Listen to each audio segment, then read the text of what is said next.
स्वागत है Hindi novel master की उस छुपी हुई दुनिया में, जहां शब्द अंधेरों में चमकते हैं और कहानियां रात के सन्नाटे में सांस लेती है। यहां हर अध्याय एक दरार है, जिसके पार अनजाने सच, भूली हुई परछाइयां और ऐसे रहस्य छिपे हैं जिन्हें उजागर करना हर किसी के बस की बात नहीं। डिस्क्लेमर: इस चैनल की सभी कहानियां, पात्र और घटनाएं कल्पना की गहराइयों में गरी गई है। इनका किसी भी वास्तविक व्यक्ति, स्थान या घटना से कोई संबंध नहीं। यदि कोई समानता दिखे तो समझिए कहानी ने आपको अपने जादू में बांध लिया है। यह सामग्री केवल मनोरंजन और रहस्यभरी साहित्यिक यात्रा के उद्देश्य से प्रस्तुत की गई है। अध्याय 621 ... उद्धरण चिन्ह। चूंकि निदेशक सहमत हो गए तो मैं अब अनुशासनहीन नहीं हो रही। नलिनी राठौड़ के चेहरे पर उत्साह की झलक आए और वो क्रूरता से बोली, सच कहूं, जब मैंने खबर देखी तो मैं भी गुस्से से जल गई। लेकिन ऊपर वालों ने कार्रवाई की अनुमति नहीं दी तो मैं क्या करती। हमारे निदेशक सच में हिम्मत वाले हैं। उन्होंने कहा करो तो हम कर रहे हैं। अभी चलते हैं। ये कहकर नलिनी राठौड़ ने अरमान रायजादा को देखा और बोली, अरमान रायजादा, बता, तू ये कैसे करने की योजना बना रहा है? जरा ठहर, तू अकेली क्यों है? तेरे अधीनस्थ कहाँ हैं? तभी नलिनी राठौड़ को एहसास हुआ कि एक ड्राइवर जैसे चाचा के अलावा अरमान रायजादा की कार में सिर्फ वो था। दूसरे शायद नहीं जानते, लेकिन नलिनी राठौड़ बहुत साफ जानती थी कि अरमान रायजादा के पास पुणे शहर में कई काबिल अधीनस्थ थे। खासकर वो जिसका नाम समीर डागर था, जो व्यवहारिक रूप से पुणे शहर का भूमिगत सम्राट था। सैकड़ों लोग उसके लिए काम करते थे। इसके अलावा ये लड़का एक मार्शल आर्ट्स स्कूल भी चलाता था, सतह पर छात्रों को आत्मरक्षा सिखाकर कुछ पैसा कमाता, लेकिन वास्तव में वो गुप्त रूप से दर्जन भर मार्शल फॉरेस्ट विशेषज्ञों को समर्थन देता था।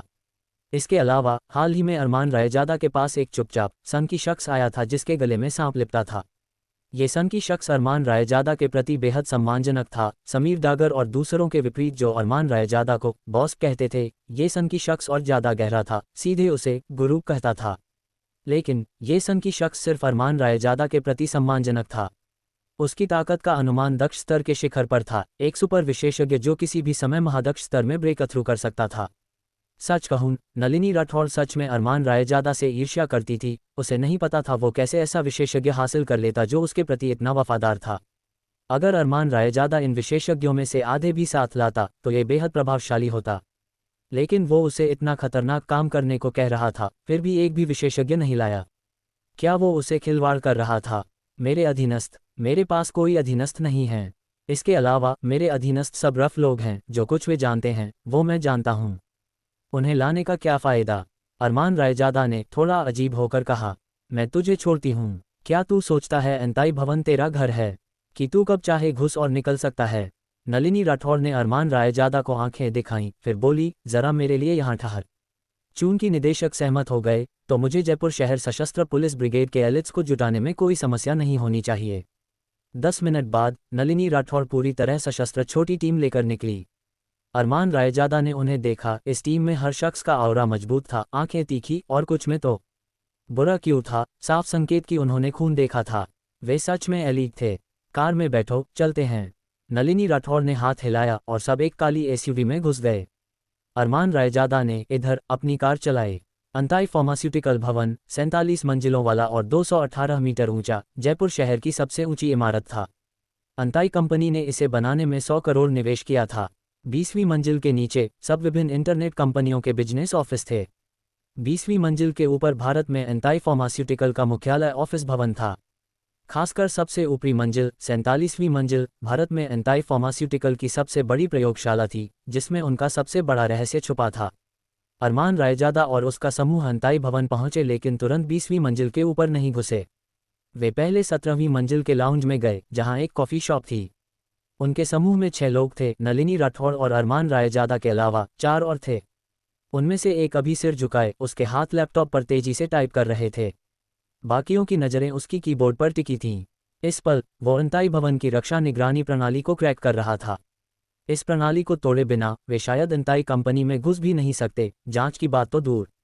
जय, कैसा है? कितना और समय? 10 मिनट गुजर चुके थे और प्रणाली अभी भी क्रैक नहीं हुई थी। नलिनी राठौड़ चिंतित होने लगी। जय ने सिर भी नहीं उठाया और बोला, लगभग कैप्टन। मुझे 1 मिनट और दो। अरमान रायजादा मुस्कुराया, अपनी कॉफ़ी पीता हुआ, और बोला, जल्दी मत कर, हमारे पास पूरा दिन है। छोटे जापों की तकनीकी क्षमता अभी भी कुछ स्तर की है।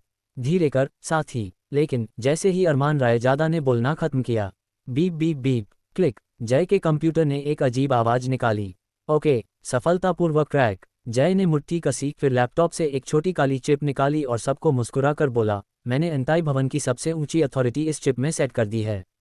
सबसे ऊंची अथॉरिटी के साथ, इसका मतलब अरमान रायजादा और दूसरे एंताई भवन में स्वतंत्र रूप से घूम सकते थे। जय ने फिर कई और चिप्स बनाई और सबको एक एक मिली। फिर जय ने एंताई भवन की निगरानी प्रणाली में घुसपैठ की और कंप्यूटर पर वो एंताई भवन के अंदर विभिन्न स्थितियों को साफ देख सकता था। जय ने कई कैमरे लगातार स्विच किए और कोई समस्या नहीं थी। फिर उसने इशारा किया और बोला, कैप्टन, सब नियंत्रण में है, ऑपरेशन शुरू हो सकता है। नलिनी राठौर ने सिर हिलाया और बोली, तो ऑपरेशन शुरू। अरमान रायजादा और उसका समूह तुरंत भूमिका में घुस गए, एंताई कर्मचारियों का नाटक करते हुए, एक दूसरे से बातें करते, नाटक करते कि वे नीचे से लंच से लौटे हैं। उन्होंने कार्ड स्वाइप करके एंताई में घुसे और प्रवेश पर मिले लोगों को कोई संदेह नहीं हुआ, क्योंकि एंताई बहुत बड़ा था और जापानी कर्मचारियों में काफ़ी भारतीय थे। बेशक, चूंकि ये एंताई मुख्यालय था, बहुमत स्वाभाविक रूप से जापानी थे। इस पल, जय, जो कॉफ़ी शॉप में रह गया, ने मैसेज भेजा, दवा अनुसंधान प्रयोगशालाएं 30वीं मंजिल के ऊपर हैं। दाएं गलियारे से जाओ, वहां एक आंतरिक लिफ्ट है जो सीधे 47वीं मंजिल पर जा सकती है। समझ गई, नलिनी राठौर ने अपने ईयरपीस में कहा। उसके बाद समूह ने लिफ्ट ढूंढी और सीधे 47वीं मंजिल पर गए। ईयरपीस में जय की आवाज़ फिर आई, ध्यान दो, 47वीं मंजिल पर गश्ती सुरक्षा गार्ड दिखे हैं। क्लिक। ये सुनकर नलिनी राठौर और उसके 3 अधीनस्थ लिफ्ट में तैयार हो गए, अगर कुछ गलत लगता तो वे तुरंत फायर करेंगे। घबराओ मत, जरा ठहरो, मुझे देखो। अरमान रायजादा ने लेकिन मुस्कुराया, अपनी जेब से किसी दवा की बोतल निकाली और अपनी हथेली पर स्प्रे किया। नलिनी राठौर ने उसे अजीब से देखा और फिर उसे एक हल्की, थोड़ी खुशबू वाली गंध आई। जल्दी ही उसे लगा उसका सिर थोड़ा चकरा रहा है, जैसे वो सोने वाली हो। अरमान रायजादा ने जल्दी उसकी नाक दबाई, फिर उसके बाल का एक तार लेकर उसकी नाक गुदगुदाया। आछू आछू, नलिनी राठौर ने लगातार कई छींकें लीं, तब उसका सिर साफ हुआ। वो जल्दी अपनी नाक ढकी, अरमान रायजादा की हथेली को सतर्कता से देखते हुए। अरमान रायजादा ने अपना हाथ जेब में डाला और मुस्कुराया, ठीक है, अब तू स्वतंत्र रूप से सांस ले सकती है। तूने अभी क्या निकाला? नलिनी राठौर मदद नहीं कर सकी, लेकिन उलझन में अरमान रायजादा को देखा। इस लड़के में बहुत अजीब चीजें थीं जो किसी को बेहद उत्सुक बनातीं। अरमान रायजादा ने लेकिन हल्के मुस्कुराया और बोला, कुछ नहीं, बस एक छोटी खिलौना जो मैंने बनाई है। अध्याय 622। 10 सेकंड बाद डिंग, लिफ्ट ने आवाज की, साफ संकेत कि वो 47वीं मंजिल पर पहुंच गई। अरमान रायजादा सबसे पहले इतराते हुए बाहर निकला। नलिनी राठौर अपने 3 अधीनस्थों के साथ लिफ्ट में तैयार थी, अगर कुछ गलत लगता तो वे तुरंत फायर करेंगे। बाका, तू कौन है और तू यहाँ कैसे आया? बेवकूफ, नीचे उतर। एक सुरक्षा गार्ड ने एक अजनबी को घुसते देखा और तुरंत सख्त आवाज में चिल्लाया। उसे लगा अरमान रायजादा एंताई का नया भारतीय कर्मचारी है जो नियम नहीं जानता, तो गलती से भटक कर आ गया। ऐसा पहले हो चुका था, मैं अभी नीचे नहीं जाना चाहता। अरमान रायजादा ने मौत जैसी मुस्कान दिखाई, फिर अपना हाथ जेब से निकाला और तेजी से जापानी सुरक्षा गार्ड की आंखों के सामने लहराया। एक फिनॉल खुशबू वाली गंध फैली। ये कैसी गंध है? मैं। जापानी सुरक्षा गार्ड ने सिर्फ एक सूंघा और लगा उसका सिर चकरा रहा है, जैसे उसकी आत्मा आत्म जागृति करने वाली हो।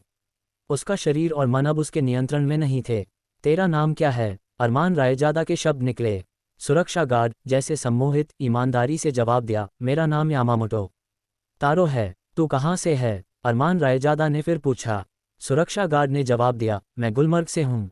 नलिनी राठौर बाहर अरमान रायजादा का सवाल पूछना और सुरक्षा गार्ड का हर बार जवाब देना सुनकर अपनी उत्सुकता रोक नहीं सकी और लिफ्ट से दौड़ी। उसने सुरक्षा गार्ड को देखा, लगा जैसे उसका दिमाग कब्जा कर लिया गया हो और उसे नहीं पता था अरमान रायजादा ने कैसे किया। वो जल्दी पूछी, यामामोटो तारो, तू यहाँ क्या कर रहा है? ये कंपनी कैसी दवा अनुसंधान कर रही है? यामामोटो तारो ने खाली नज़र से कहा, मैं यहाँ सुरक्षा गार्ड हूँ। ये कंपनी बच्चों के लिए वैक्सीन अनुसंधान कर रही है जो 10 साल बाद असर करेगी। 10 साल बाद भारत में बड़े पैमाने पर आनुवंशिक बीमारी का प्रकोप होगा। यामामोटो, बकाया रुक, कमीने तू क्या कह रहा है? दूसरा सुरक्षा गार्ड, जो विपरीत तरफ गश्त कर रहा था, ने अपने साथी की असामान्यता भांपी और जल्दी दौड़ा। उसने वास्तव में अपने साथी को कंपनी के रहस्य लीक करते सुना। वो गुस्से से भर गया। पफ पफ, नलिनी राठौर ने देखा भी नहीं, अपनी साइलेंस्ड पिस्टल उठाए और सुरक्षा गार्ड पर 2 गोली चलाए। सुरक्षा गार्ड ने दूसरी तरफ बंदूक निकालते देखा और वो भी अपनी बंदूक की तरफ हाथ बढ़ाया, लेकिन उसकी गति बहुत धीमी थी और निकालने से पहले ही उसे गोली लग गई। उसे सिर्फ लगा जैसे उसके दिल पर भारी हथौड़े से वार हुआ हो और उसके शरीर की ताकत तुरंत निकल गई। नलिनी राठौर, तूने सुना ना? क्या ये सुरक्षा गार्ड ने कहा सबूत के रूप में इस्तेमाल हो सकता है? अरमान रायजादा ने नलिनी राठौर को देखा और व्यंग्य किया। नलिनी राठौर ने सिर हिलाया, दांत पीसकर गुस्से में, ये छोटे शैतान, ये मिस जरूर लोगों के लिए बुराई मिटाएगी। ये कहकर नलिनी राठौर ने यामामोटो तारो को फिर दबाया, बता तेरी प्रयोगशाला कहाँ है? हालांकि 47वीं मंजिल काफ़ी बड़ी थी, लेकिन वो बिल्कुल प्रयोगशाला जैसी नहीं लगती, वो ज़्यादा गोदाम जैसी थी, दवा उत्पादों से भरी हुई। इसलिए गश्ती कर्मी ज़्यादा नहीं थे, सिर्फ 2। यामामोटो तारो का भाव थोड़ी देर मुड़ा, जैसे ये सवाल उसके अंदर गहरा निषिद्ध छू रहा हो। लेकिन वो साफ ज़्यादा देर विरोध नहीं कर सका और जल्दी दवा से फिर नियंत्रित हो गया। बोला, प्रयोगशाला तीसरे तहखाने स्तर पर है। तीसरा तहखाना स्तर? नलिनी राठौर मदद नहीं कर सकी, लेकिन भौहें चढ़ाईं, क्योंकि अंताई भवन में ज़्यादा से ज़्यादा 2 तहखाना पार्किंग स्तर थे। किसी ने इस तीसरे तहखाने स्तर के बारे में कभी नहीं सुना। नलिनी राठौर ने यामामोटो तारो को दबाना जारी रखा, नीचे कैसे जाएं? यामामोटो तारो ने सब कुछ बताया जो जानता था। तुम सिर्फ 47वीं मंजिल से सीधी लिफ्ट नीचे ले सकते हो, लेकिन उसके लिए फिंगरप्रिंट पास चाहिए। फिंगरप्रिंट? अब मुश्किल हो गई। नलिनी राठौर का मूड चिंतित हो गया। लेकिन इस पल ईयरपीस में जय की आवाज़ आई, कैप्टन कोई समस्या नहीं, मेरी चिप में सारे पास जानकारी है, बस चिप को फिंगरप्रिंट वेरिफिकेशन मशीन पर पॉइंट करो और वो अनलॉक हो जाएगी। कमाल है जय, एक बार मिशन पूरा हो, ये कैप्टन जरूर तुझे एक सुंदर गर्लफ्रेंड से मिलवाएगी। नलिनी राठौर ये सुनकर तुरंत उत्साहित हो गई। ये जय सच में प्रतिभा है, एक बार ये मिशन पूरा हो, वो उसे पुणे शहर जाने के लिए मना लेगी। ऐसे उच्च कुशल, ज्ञान आधारित प्रतिभाएं वो हैं जिनकी पुणे शहर सशस्त्र पुलिस ब्रिगेड को अभी सबसे ज़्यादा कमी है। ऐसा करके वो पुणे शहर के लिए प्रतिभा भी पेश करेगी। ठीक है, ये बेकार साथी, अब जरूरी नहीं, इसे निपटा। नलिनी राठौर को वो जवाब मिला जो चाहती थी और अपने 2 अधीनस्थों से बोली। उसके एक सैनिक ने अपनी पिस्टल निकाली और यामामोटो तारो पर निशाना लगाया, गोली मारने वाला। कौन जानता था कि मौत से बचने की मजबूत वृत्ति ने यामामोटो तारो को अचानक साफ दिमाग कर दिया। उसने सहज रूप से अपने कपड़ों पर एक बटन दबाया। वो तुरंत पूरी इमारत में जोरदार अलार्म गूंजा। पफ पफ, नलिनी राठौर ने हाथ उठाया और यामामोटो तारो पर 2 गोली चलाई, लेकिन अलार्म को चुप कराने में बहुत देर हो गई। नलिनी राठौर को अंताई कर्मचारियों के उन्हें खोजने का डर नहीं था, लेकिन उसे डर था कि अंताई के लोग सबूत नष्ट कर दें। उस समय अरमान रायजादा को उन समस्या वाले वैक्सीन के फॉर्मूले नहीं मिलते और स्वाभाविक रूप से वो टारगेटेड एंटीडोट विकसित नहीं कर सकता। अरमान रायजादा, अब क्या करें? नलिनी राठौर ने चिंतित होकर पूछा। अरमान रायजादा ने सोचा और जल्दी बोला, और देर न करते जल्दी तीसरे तहखाने स्तर पर चलते हैं। उम्मीद है वो जापानी लोग इतनी तेजी से काम न करें। ठीक है। नलिनी राठौर जल्दी लिफ्ट प्रवेश पर दौड़ी और चिप से लिफ्ट खोली। अंदर समूह ने सच में -3 मंजिल ढूंढी। छोटे शैतान जानते हैं हम नीचे आ रहे हैं और प्रवेश पर घात लगाकर होंगे। हम बुलेट प्रूफ वेस्ट नहीं पहने, एक राउंड फायरिंग और हम खत्म। नलिनी राठौर ने सख्त भाव से कहा। भले वे लिफ्ट के पीछे छुप सकें, लेकिन जैसे ही लिफ्ट का दरवाजा खुलता और छोटे शैतान बंदूकों से झाड़ देते, भले वे सीधे न लगें, लिफ्ट के अंदर उछलती गोलियां सबको मुश्किल में डाल देतीं। कोई बात नहीं, जरा ठहरो, तुम सब मेरे पीछे रहो और मत हिलो। अरमान रायजादा बोला। उसके उंगलियों से बैंगनी प्राण शक्ति की एक लकीर निकली। वो तेजी से गहन और जटिल रून्स को शून्य क्षेत्र में आउटलाइन करने लगा। उसका प्राण सूत्र बीज इन दिनों की साधना के बाद पहले से उसके डैंटियन में जड़ जमा चुका था, स्वाभाविक रूप से बहुत पृथ्वी तत्व शक्ति निकालता। ये उसे पृथ्वी तत्व शक्ति से रून्स आउटलाइन करने देता था। अब भूमि संकुचन और पहाड़ और नदी मोहर, इन 2 मंत्रों के अलावा अरमान रायजादा ने एक नया रक्षात्मक रून विकसित किया था। वो था ये पहाड़ दबाव रून। ये अरमान रायजादा का कछुआ खोल रून के सिद्धांत का अनुप्रयोग था, पृथ्वी तत्व शक्ति से आउटलाइन किया गया। अगर ये रून अपनी चरम पर इस्तेमाल होता तो वो गिरते पहाड़ को भी दबा सकता, कुछ साधारण गोलियों की बात तो दूर। 3, 2, 1 एक डिंग के साथ लिफ्ट का दरवाजा धीरे खुला। अरमान रायजादा के हाथ में संघनित रोलिंग मिट्टी पीला तत्व शक्ति रून्स को अचानक बाहर धकेला गया। ओम, एक मिट्टी पीला रून सुनहरी घंटी ढाल जैसा उन्हें घेर लिया। गहन रून्स उभरे और कई मिट्टी पीले ड्रैगन लगातार दौड़ते। दा दा दा, छोटे शैतानों की गोलियां बारिश की तरह बरसीं, लेकिन जब पहाड़ दबाव रूम पर लगी तो क्लैंगिंग धातु की टक्कर की आवाज निकली। गोलियां जल्दी पूरी लिफ्ट फर्श पर धक गईं, लेकिन अरमान रायजादा और दूसरे अभी भी बिना चोट के खड़े थे। 10 सेकंड बाद छोटे शैतानों ने फायरिंग रोक दी। वे सोचते थे इतनी करीब से मशीन गन फायरिंग से 10 बुलेट प्रूफ वेस्ट पहनकर भी वे मर ही जाते।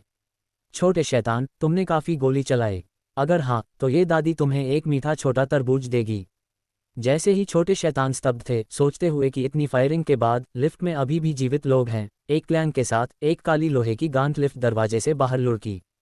ग्रेनेड, जल्दी नीचे हो। बूम। अध्याय 623। तहखाने से एक कानों को बहरा करने वाली गरज निकली। फिर एक हिंसक विस्फोट की क्यू ने पास की हर चीज को उड़ा दिया।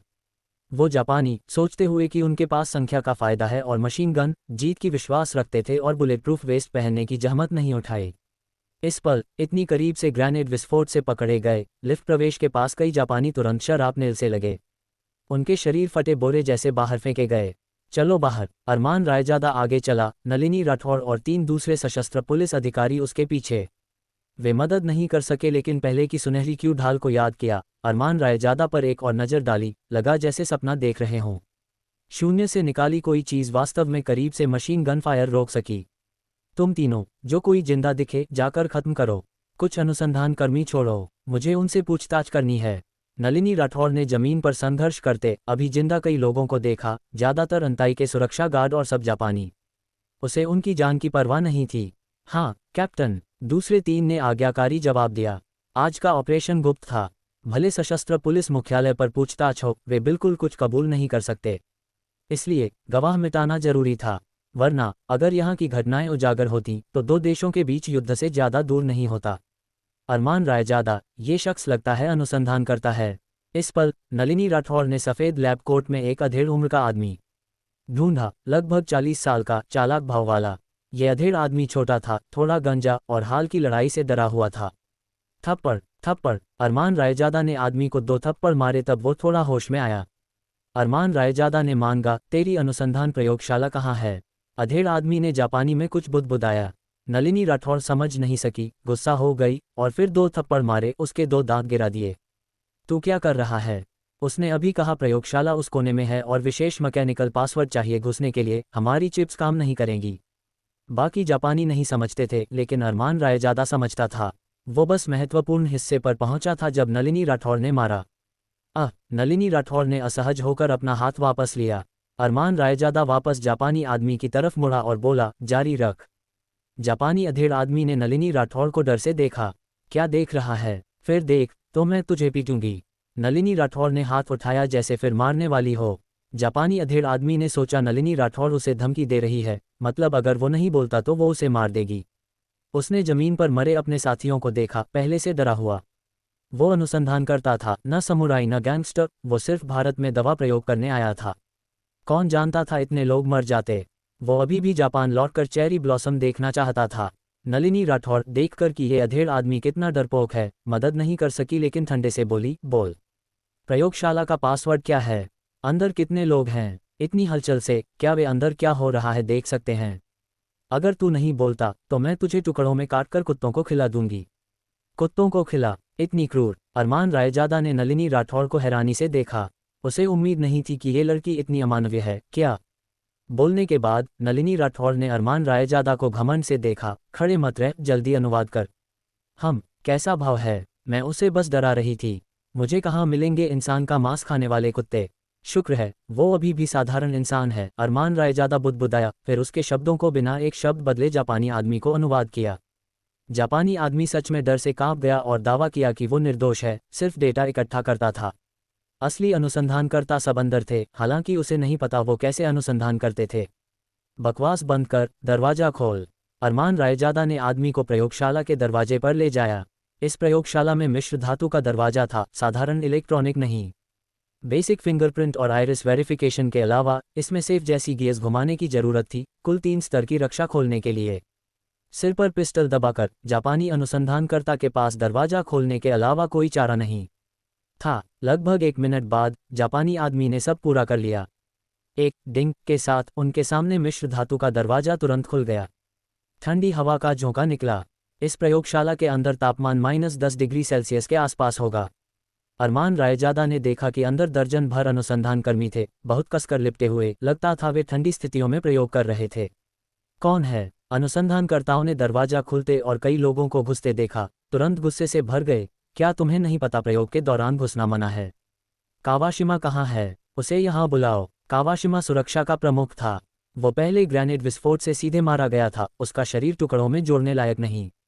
क्योंकि इस प्रयोगशाला की ध्वनि रोधी बहुत अच्छी थी, बाहर की गोलीबारी ने अंदर के प्रयोगों को प्रभावित नहीं किया। अरमान रायजादा, मैं उन्हें मार दूंगी। मैं इन शैतानों को टुकड़ों में काटकर कुत्तों को खिला दूंगी। बस तभी नलिनी राठौड़ ने अंदर झांका और गंभीर चेहरे से बोली। साफ था, उसने कुछ ऐसा देखा जो उसे बेहद गुस्सा दिला रहा था। पहले की मजाक की तुलना में नलिनी राठौड़ का स्वर इस बार साफ गंभीर था। अरमान रायजादा ने नहीं बोला, नहीं उसने जापानी अनुसंधानकर्ता के शब्दों पर ध्यान दिया, बल्कि अंदर चला और देखा। मैं तेरी दादी को तुम छोटे शैतान। उस पल एक गुस्सेल क्यों अचानक अरमान रायजादा से फूटा, उसकी आंखें ठंडी लाल चमक से चमकी, लगभग पागल हो गया। अरमान रायजादा के पीछे 3 सशस्त्र पुलिस अधिकारी जो नलिनी राठौड़ के साथ घुसे थे, उनकी आंखें भी लाल हो गईं, जंगली जानवरों की तरह गरजते। प्रयोगशाला के अंदर कई पीले चेहरे वाले बच्चे थे, उनके शरीर विभिन्न प्लास्टिक ट्यूबों से ढके, जिनमें अजीब पीली बूंदें इंजेक्ट की जा रही थीं। बच्चे कभी कभी कांपते। ये कुछ दिनों पहले गुमशुदा रिपोर्ट किए गए बच्चे हैं। वो वहां लगते हैं सड़क के बच्चे। बाका, तुम भारतीय हो, तुम अंदर कैसे घुसे? इस जापानी आदमी के पास भी पिस्टल थी, जो उसने तुरंत निकाली और बैंग बैंग 2 गोली अरमान रायजादा पर चलाई। फिर गोलियां अरमान रायजादा के सामने लगी, लेकिन एक अजीब क्यू ढाल ने उनकी राह रोक दी। 2 क्लैंग के साथ गोलियां उछली और जमीन पर गिर गईं। अरमान रायजादा ने एक कदम आगे बढ़ाया। एक बूम के साथ लगा जैसे भूकंप आया हो, पूरी इमारत हिल गई। एक शक्ति थी जो लोगों को डराती। बाका, तुम सब क्या खड़े हो? जल्दी बंदूकें निकालो और उन्हें मारो। ये चीख आखिरकार स्तब्ध छोटे शैतानों को जगा।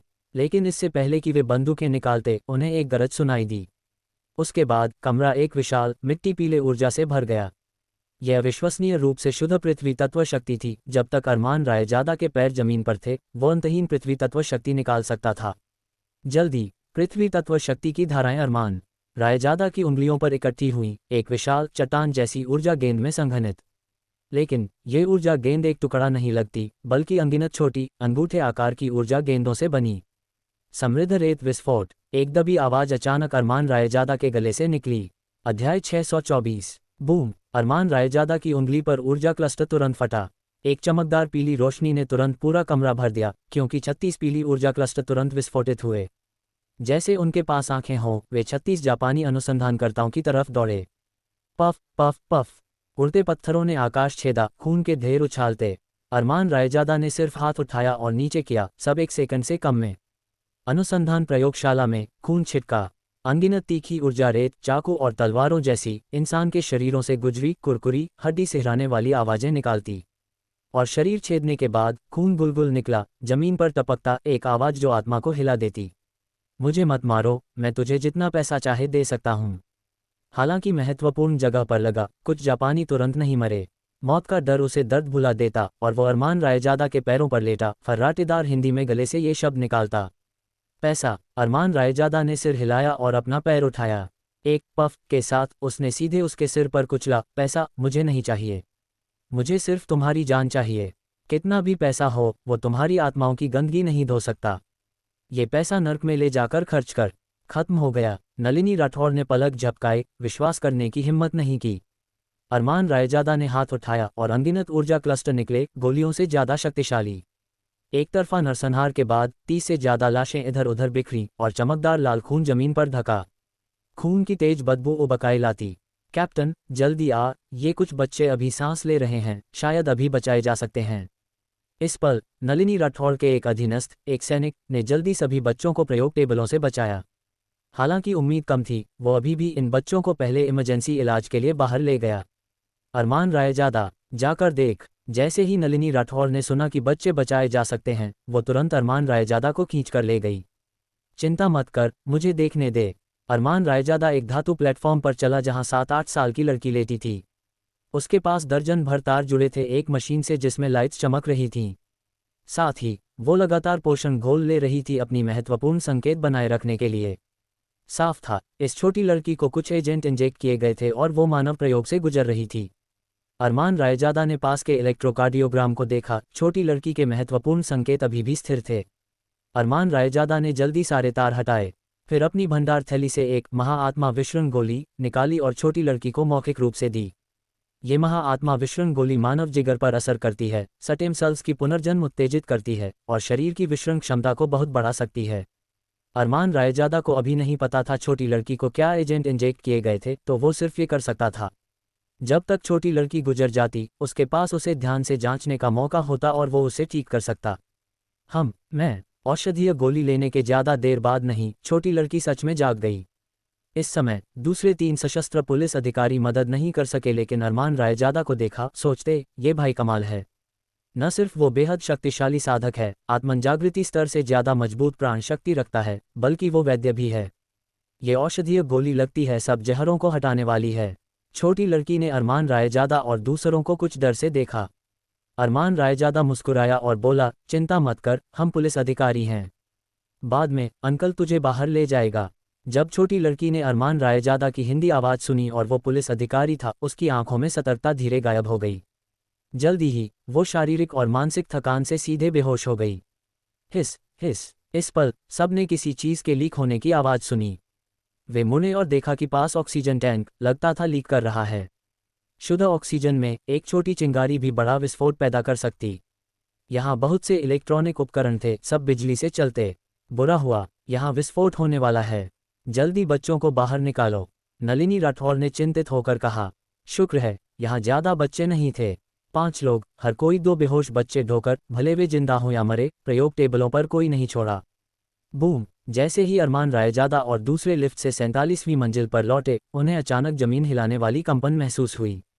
शुक्र है अपने प्रयोगों के लिए जापानियों ने नींव बेहद मजबूत बनाई थी और यह विस्फोट सिर्फ इमारत को हल्के हिला सका।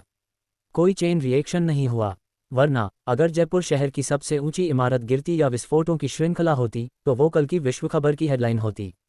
जमीन पर वापस, जल्दी, जयपुर शहर सशस्त्र पुलिस ब्रिगेड, इमारत के विस्फोट की खबर पाकर एक कंपनी सैनिक भेजी इमारत को घेरने। अरमान रायजादा और दूसरे ने इस मौके का फायदा उठाकर चुपके से अंताई भवन छोड़ दिया। बच्चे कहाँ हैं? सशस्त्र पुलिस ब्रिगेड की काली बख्तरबंद गाड़ी में बैठकर अरमान रायजादा ने ठंडी आवाज में पूछा। नलिनी राठौर ने पानी का बड़ा घूंट लिया, फिर अपने बाल हिलाए और बोली, चिंता मत कर, वे सब निकटतम अस्पताल भेज दिए गए हैं, वे ठीक होंगे। अच्छा है, अरमान रायजादा ने राहत की सांस ली। तुरंत उसकी आंखें हल्की सिकुड़ी और उससे ठंडा ऑरा निकला। नलिनी राठौर, क्या तुझे एंताई की अनुसंधान डेटा और मानव प्रयोग रिकॉर्ड मिले? नलिनी राठौर रुकी, फिर अफसोस से उदास होकर बोली, अभी विस्फोट होने वाला था तो डेटा लेने का समय नहीं था। इसके अलावा उनकी अनुसंधान डेटा सब मुख्य कंप्यूटर प्रोग्राम में थी और जब मैं जांचने वापस गई वो पहले से दूर से डिलीट कर दी गई थी। अब शायद ये सबूत सिर्फ जापान में एंताई के मुख्यालय भवन में मिल सकते हैं। बैंग! ये सुनकर अरमान रायजादा ने जोर से मुट्ठी कार पर मारी। सब व्यर्थ, प्रयोग डेटा के बिना। अरमान रायजादा को पता नहीं था उन बच्चों को क्या वैक्सीन इंजेक्ट किए गए थे। वे अभी कोई लक्षण नहीं दिखा रहे थे तो बीमारी से निर्धारित करना असंभव था। ये वैक्सीन टिकिंग टाइम बम जैसी थी। अरमान रायजादा उन बच्चों के साथ हमेशा नहीं रह सकता। इसके अलावा अगर वो वैक्सीन संक्रामक होते तो भारत आतंक में गिर जाता। छोटे शैतान सच में बहुत कपटी हैं। अरमान रायजादा, ज़्यादा मत सोच, तूने पहले से अपना सर्वश्रेष्ठ किया, बाकी हमें संभालने दे। नलिनी राठौर ने अरमान रायजादा के कंधे को सांत्वना से थपथपाया। अगर अरमान रायजादा की चमत्कारी रूंस न होती तो वो और उसके सैनिक शायद एंताई भवन में मर जाते और शायद सच्चाई भी नहीं जानते। अब वे पहले से सबूत हासिल कर चुके थे और एंताई फार्मास्यूटिकल निश्चित रूप से भारत में काम नहीं कर सकेगी। लेकिन नलिनी राठौर भी जानती थी कि देश एंताई की जीवित मानव प्रयोगों पर रिपोर्ट नहीं करेगा, क्योंकि एक बार उजागर होता, जनभावना उबलती और 2 देश युद्ध से ज़्यादा दूर नहीं होते। नहीं, मैं निष्क्रिय इंतजार नहीं कर सकता। इस पल अरमान रायजादा अचानक खड़ा हुआ और बोला। नलिनी राठौर ने घबरा कर कहा, अरमान रायजादा, तू क्या करना चाहता है? कुछ लापरवाही मत कर, तूने पहले से काफ़ी अच्छा किया। अरमान रायजादा ने पूर्व की तरफ देखा, अंतहीन समुद्र और समुद्र के दूसरी तरफ जापान था। नए साल के बाद मैं जापान का एक चक्कर लगाऊंगा। बदला न लेना असभ्य है। छोटे शैतानों ने मेरे भारत में मेरे साथियों को नुकसान पहुंचाने की हिम्मत की, मैं उन्हें नहीं छोड़ूंगा। ये दुश्मनी चुकानी पड़ेगी, ये नफरत सुलझानी पड़ेगी। अध्याय 625। अरमान रायजादा ने गहरी सांस ली। उसके दिल में दबी गुस्से की आग अभी नहीं बुझी थी। अगर वो अंताई फार्मास्यूटिकल के उन छोटे शैतानों को मिटा नहीं देता तो वो जिंदगी भर सो नहीं सकेगा। नलिनी राठौड़ ने अपने सामने के आदमी को देखा, उसका भाव क्रूर और मारने की मंशा से भरा। लगा जैसे वो उसे सच में पहली बार देख रही हो। पहली बार वो अरमान रायजादा से मिली थी दक्षिण अमेरिका के असम में। उस समय अरमान रायजादा तारा सहगल को ढो रहा था और अचानक जंगल से बाहर दौड़ा, जिससे वो जिस भगोड़े को ट्रैक कर रही थी वो भाग गया। बेस पर लौटकर उसके वरिष्ठ ने उसे जोरदार डांटा। इसके कारण वो अरमान रायजादा से मौत तक घृणा करती थी। 3 साल बाद पुणे शहर में वो अरमान रायजादा से फिर मिली। उस समय अरमान रायजादा कुछ भगोड़ों को पकड़ रहा था। वो 3 साल पहले जैसा नहीं था, पूरा हिंसक जानवर, बल्कि वो बेफिक्र आलसी बन गया था, एक लाडले युवा साहब की हवा के साथ। लेकिन ये छाप मुश्किल से जमी जब सिर्फ कुछ दिनों बाद अरमान रायजादा पुणे शहर का प्रतीक बन गया, राष्ट्रीय रूप से प्रसिद्ध उन्नत वैद्य। ये उलट पलट छाप ने नलिनी राठौड़ को स्वीकार करना मुश्किल कर दिया। साथ ही नलिनी राठौड़ बेहद उत्सुक थी, कौन सी छाप असली अरमान रायजादा थी। इस पल तक अरमान रायजादा को दर्जनों जापानी अपराधियों को गुस्से से मारते देखकर नलिनी राठौड़ को लगा वो कुछ समझ गई। अरमान रायजादा के सख्त चेहरे को देखकर उसका प्रोफाइल जैसे कुल्हाड़ी से तराशा गया और उसकी प्रमुख नाक, एक विचार जो नलिनी राठौड़ को खुद डराता, उसके दिल में अनायास उभरा, वो सच में बहुत आकर्षक आदमी है। चलो अस्पताल, मैं बच्चों को देखना चाहता हूँ। अरमान रायजादा ने थोड़ी देर आराम किया, फिर नलिनी राठौड़ से बोला। समझ गई। नलिनी राठौड़ ने गाड़ी पर दस्तक दी और फिर आगे सशस्त्र पुलिस अधिकारी ने कार पर छोटी लोहे की खिड़की खोली और पूछा, कैप्टन नलिनी, हम कहाँ जा रहे हैं? अस्पताल, नलिनी राठौड़ ने संक्षिप्त कहा। समझ गया। सशस्त्र पुलिस अधिकारी ने अंताई भवन में क्या हुआ सुना था। इस पल वो मदद नहीं कर सका, लेकिन बगल में चुपचाप सिगरेट पीते अरमान रायजादा को देखा, जानते हुए कि ये रहस्यमय हीरो था। लेकिन ऊपर से बोलने पर रोक थी। आज जो कुछ हुआ और ऑपरेशन में शामिल हर कोई सबसे ऊंचे स्तर की गोपनीयता के अधीन था। जो कोई बोलता उसे देशद्रोह का आरोप लगता। फिर भी वो अरमान रायजादा को उत्सुकता से देखता रहा और चुपके से दिल में बोला, शुक्रिया। क्योंकि 3 दिन पहले उसकी बहन की बेटी गुम हो गई थी और अभी उसकी बहन ने फ़ोन करके कहा कि उसकी बेटी जनरल अस्पताल में मिल गई। उसे पता था कि उसकी भतीजी जरूर उन बच्चों में से एक है जिन्हें अरमान रायजादा ने अंताई भवन से बचाया, जो जापानियों द्वारा मानव प्रयोग के लिए इस्तेमाल किए गए थे। जल्दी कार का इंजन गरजा। विशिष्ट काली सशस्त्र पुलिस दंगा गाड़ी सड़क पर तेज दौड़ी, चमकदार सफ़ेद पुलिस अक्षर जयपुर शहर की सड़कों पर काटते, राहगीरों की अतिरिक्त नज़रें खींचते। 10 मिनट बाद कार अस्पताल में घुस गई। गेट से घुसने के बाद चिकित्सा स्टाफ कभी कभी कार को प्रशंसनीय नज़रों से देखते। अभी उन्होंने सीखा था कि सशस्त्र पुलिस अधिकारियों ने मानव तस्करों से अपहृत दर्जन भर बच्चों को बचाया था।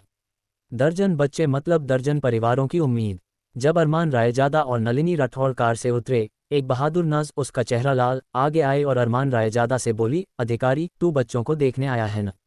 कृपया मेरे पीछे आ, वे 12वीं मंजिल के वार्ड में हैं। अरमान रायजादा सशस्त्र पुलिस अधिकारी समझकर अपनी नाक छुई, थोड़ा असहज महसूस किया। नलिनी राठौड़ इधर काफ़ी घमंडी थी। आखिर उसने अभी एक बड़ा ऑपरेशन किया था और धूम मचा दी थी। इसके अलावा ये देश की रक्षा का मामला था। ऐसी प्रशंसनीय नज़रों से देखे जाने पर उसे लगा वो हल्की हो गई। नलिनी राठौड़ मुस्कुराए और आगे आए, बोली, हाँ शुक्रिया छोटी नज़, कृपया रास्ता दिखा। लेकिन नलिनी राठौड़ ने देखा कि नज़ ने उसे पूरी तरह नज़रअंदाज किया। इस पल नज़ अरमान रायजादा को स्तब्ध होकर घूर रही थी, उसका चेहरा लाल और उसकी आंखें दिल बनने लगीं। ये पुलिस अधिकारी कितना हैंडसम है, लगता है डैनियल वू जैसा। और उसके कपड़े अभी भी बारूद की गंध रखते हैं, वो जरूर अभी फ्रंट लाइन पर था। इतना मर्दाना। नज़ ने तुरंत हाल की सबसे हॉट कोरियन ड्रामा के बारे में सोचा, डिसेंडेंट्स ऑफ द सन या कुछ ऐसा। वो कोरियन एक्टर इतना पतला और नाजुक था, वो इस पुलिस अधिकारी जितना हैंडसम कैसे हो सकता। इसके अलावा टीवी शो नकली हैं, लेकिन इस पुलिस अधिकारी ने जो कुछ किया वो असली था। सुंदर नज़ का चेहरा शर्म से भरा था, जैसे वो अरमान रायजादा को घूर रही थी और शर्मीले से पूछा, ओप्पा, क्या तेरे पास गर्लफ्रेंड है? नलिनी राठौड़ ने ये सुनकर आंखें घुमाई। हर बार जब वो अरमान रायजादा के साथ चलती तो ऐसी मोहित लोग मिलते। उसने अपना हाथ नज़ के सामने हिलाया और बोली, लड़की जाग। न सिर्फ उसके पास गर्लफ्रेंड है, कई हैं। इसके अलावा उसके बच्चे सोया सॉस खरीदने लायक बड़े हैं। अगर तू रास्ता नहीं दिखाती तो हम जा रहे हैं। आह, कितना अफसोस। छोटी नज़ ने सिर हिलाया, सोचते कि इतना हैंडसम पुलिस अधिकारी पहले से लिया हुआ है। लेकिन छोटी नज़ मोहित होने के बावजूद अभी भी रास्ता दिखाने में बहुत सक्रिय थी। 3 मिनट बाद वे वार्ड के बाहर पहुंचे। शहर पार्टी समिति के सचिव का ऑफिस। शहर पार्टी समिति के सचिव हर्ष लूथरा थक कर अपनी कुर्सी पर लेटे थे। वो सारा दिन मीटिंग्स में थे। साल के अंत में इतने काम थे और उन्हें नए साल के बाद टाला नहीं जा सकता, तो वो इसकी जियान बेहद व्यस्त थे। जैसे ही वो थोड़ा झपकी ले रहे थे, एक अचानक तत्काल फ़ोन कॉल बजा। वो बैठे, फ़ोन पकड़ा और बोले, ये हर्ष लूथरा, शहर पार्टी समिति के सचिव। पुलिस ब्यूरो के निदेशक की कांपती आवाज़ आई, सचिव लूथरा। अंताई भवन में विस्फोट हुआ और राष्ट्रीय खुफिया एजेंसी ने हस्तक्षेप किया। एक बड़ा मामला उजागर। अंताई फार्मास्यूटिकल के वो छोटे शैतान बच्चों पर जीवित दवा प्रयोग कर रहे थे। हर्ष लूथरा, शहर पार्टी समिति के सचिव का सिर गूंजा, लगा जैसे उसका दिमाग फट गया। ऐसा बड़ा हादसा उनकी क्षेत्राधिकार में होने का मतलब कर्तव्य में लापरवाही का आरोप अपरिहार्य था। अगर मामला पूरी तरह उजागर होता तो वो शहर पार्टी समिति के सचिव के रूप में शायद हजारों से निंदा होती। लंबे समय बाद वो पीले चेहरे से बोले, वो बच्चे कैसे हैं? पुलिस ब्यूरो के निदेशक ने रिपोर्ट किया, बच्चे सब ठीक हैं। मैंने सुना वे राष्ट्रीय खुफिया एजेंसी के साथियों द्वारा बचाए गए। बच्चे ठीक हैं। अच्छा है, अच्छा है। इस बिंदु पर हर्ष लूथरा, शहर पार्टी समिति के सचिव, ज्यादा सोचने में सक्षम नहीं थे, सिर्फ सहज रूप से बच्चों के बारे में पूछते। अंताई भवन के सामने एक कॉफी शॉप के निजी कमरे में। यहां से अंताई भवन को पूरी तरह सील किया हुआ और सशस्त्र पुलिस से घिरा देखा जा सकता था। इमारत के अंदर हर कोई सख्त जांच के बाद रिलीज किया जा रहा था। मिस्टर आबे, तूने हमें कार्रवाई क्यों नहीं करने दी? अगर हम करते तो भारत राष्ट्रीय खुफिया एजेंसी के वो लोग इतनी आसानी से हमारी प्रयोगशाला में कैसे घुसते? एक जापानी आदमी अचानक खड़ा हुआ, उसकी आवाज़ सख्त। बाका, थप्पड़। केंद्र में बैठा आबे रयूनो, भारत में अंताई कंपनी का सबसे ऊंचा अध्यक्ष, ने अपना हाथ घुमाया और बोलने वाले को जोरदार थप्पड़ मारा। क्या तू मुझसे सवाल कर रहा है? थप्पड़ खाने वाला जापानी आदमी एक आवाज़ नहीं निकाल सका और सिर झुका लिया। क्या तुझे पता है उनकी टीम का नेतृत्व कौन कर रहा था? उसका नाम अरमान रायजादा है, वो शख्स जो कुछ समय पहले पुणे शहर में हमारे आबे परिवार और तंत्र संप्रदाय संघ के गठबंधन को बिगाड़ा। मैंने कुछ समय पहले तकेशी को उसे ट्रैक करने भेजा था और अब तकेशी गायब है। आबे रयूनो ने फुफकारा, उसकी ताकत हमारी कल्पना से कहीं ज्यादा है। रूढ़िवादी अनुमान से वो महादक्ष स्तर का साधक होना चाहिए। सिर्फ हमारे परिवार के ओनम्योजी स्वर्गीय मास्टर महादक्ष स्तर से तुलना कर सकते हैं। भले तुम सब मुझे मिलाकर उस पर साथ हमला करते, हम उसके मुकाबले नहीं होते। ये कैसे हो सकता है? मौजूद जापानी सब आपस में चर्चा करने लगे। ओनम्योजी जापान में पहले से दूसरों से ऊपर साधक माने जाते थे, जिन्होंने दिव्य मार्ग की साधना में कदम रखा माना जाता। ओनम्योजी स्वर्गीय मास्टर्स के बारे में वे और दुर्लभ थे। दिव्य मार्ग साधना में 10,000 में एक अस्तित्व। मौत के बाद वे सम्राट से दिव्य पद प्राप्त कर सकते थे, अपनी आत्माओं को यासुकुनी श्राइन के गहन हिस्से में लोगों की भेंट चढ़ाने की अनुमति। विशाल आबे परिवार 1000 साल से ज्यादा की विरासत के साथ इतिहास में सिर्फ दर्जन भर ओनम्योजी स्वर्गीय मास्टर रखता था। स्वामी रयूनो, अब हम क्या करें? सब जापानी शांत होने के बाद उन्हें एहसास हुआ कि जयपुर शहर में होना बहुत खतरनाक है। न सिर्फ उन्हें भारत राष्ट्रीय खुफिया एजेंसी की पीछा का सामना करना पड़ता, बल्कि शायद एक शक्तिशाली और बेजोड़ महादक्ष स्तर विशेषज्ञ की शिकार का भी। डर पहले से उनके दिलों में जड़ जमा चुका था। आबे रयूनो ने असहाय होकर कहा, और क्या कर सकते हैं? मैंने पहले से एक नाव की व्यवस्था कर दी है। आज रात हम पहले जेजू द्वीप जाएंगे, फिर कल गुलमर्ग ट्रांसफर होकर। उड़ना असंभव था। वे भारत में वांछित अपराधी बन चुके थे। वे सिर्फ नाव से तस्करी करके कोरिया जा सकते थे और फिर जापान ट्रांसफर होकर। अध्याय 626। अस्पताल का वार्ड। आज सुबह लाए गए करीब दर्जन भर बच्चों का इलाज हो चुका था। बच्चों की जान को कोई खतरा नहीं था, उन्हें बस किसी तरह का टीका लगाया गया था और कोई नहीं जानता था कि इसका अंजाम क्या होगा। अस्पताल केवल उन्हें अलग थलग रखकर उन पर नजर रख सकता था। वैद्य अरमान, तुम यहाँ। आइसोलेशन वार्ड के बाहर अचानक अरमान रायजादा को देखकर डॉक्टर लतेश, जो काम के बोझ से दबे हुए थे, का चेहरा खिल उठा। अस्पताल के बाकी डॉक्टर इन बच्चों की हालत की वजह नहीं समझ पा रहे थे, लेकिन शायद अरमान कुछ कर सकता था। ओह, मुझे कैप्टन नलिनी का फ़ोन आया था, कह रही थी कि अस्पताल में कुछ मरीज मुश्किल हालत में हैं, तो मैं देखने आ गया। अरमान ने नलिनी राठौर द्वारा बुलाए गए मसीहा बनने का नाटक किया, वार्ड के अंदर झांका और बोला, बच्चे ठीक तो हैं ना? डॉक्टर लतेश ने कड़वाहट से मुस्कुराते हुए सिर हिलाया, फिलहाल तो ठीक लग रहे हैं, लेकिन भविष्य का कोई कुछ नहीं कह सकता। डॉक्टर लतेश को पहले ही बताया जा चुका था कि इन बच्चों को किसी अज्ञात और बेहद खतरनाक जम का इंजेक्शन दिया गया है, इसीलिए उन्होंने बच्चों को आइसोलेट किया था। नलिनी, सुना तुमने? वक्त बहुत कम है। अरमान ने सिर घुमाया, उसकी नज़रें तीखी थीं। नलिनी ने सुना, पर कुछ बोली नहीं। वह कहती भी क्या? क्या वह जापान में हंगामा खड़ा करने में अरमान का साथ देती? तभी अरमान ने अचानक दरवाजा धक्का देकर खोला और आइसोलेशन वार्ड में घुस गया। वैद्य अरमान, रुको, तुमने आइसोलेशन गाउन नहीं पहना। डॉक्टर लतेश घबरा गए ये देखकर कि अरमान बिना किसी सुरक्षा उपाय के सीधे अंदर चला गया।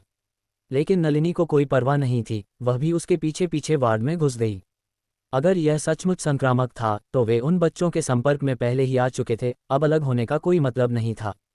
कमरे के अंदर कई बच्चे जाग चुके थे, उनकी आंखें खुली थीं और वे सफ़ेद दीवारों को घूर रहे थे। वे रो नहीं रहे थे, न ही शोर मचा रहे थे, वे बस अपने आसपास के माहौल को लेकर उत्सुक थे और थोड़ा डरे हुए भी। तभी दरवाजा खुला और बच्चों की नज़रें अनायास ही अंदर आते हुए एक पुरुष और एक महिला पर टिक गईं। पुलिस वाले अंकल। दरवाजे के पास वाले बिस्तर पर लेटी एक प्यारी सी बच्ची ने उसे पहचान लिया। उसकी बड़ी बड़ी पलकें झपकी, उसने तुरंत उस इंसान को पहचान लिया जिसने उसे उस भूमिगत शैतानी अड्डे से बचाया था, वो हैंडसम पुलिस वाले अंकल। अरमान उसके बिस्तर के पास गया, नीचे बैठा, उसके सिर पर हाथ फेरा और प्यार से पूछा, दर्द हो रहा है क्या? नहीं, दर्द नहीं हो रहा। बच्ची स्वभाव से ही खुशमिजाज थी। वह मुस्कुराई तो उसके सामने के 2 टूटे हुए दांत दिखाई दिए, वह बहुत प्यारी लग रही थी। अरमान ने हाथ बढ़ाया, उसका माथा छुआ, फिर उसकी नब्ज टटोली और फिर पूछा, चक्कर तो नहीं आ रहे? या उल्टी जैसा लग रहा हो?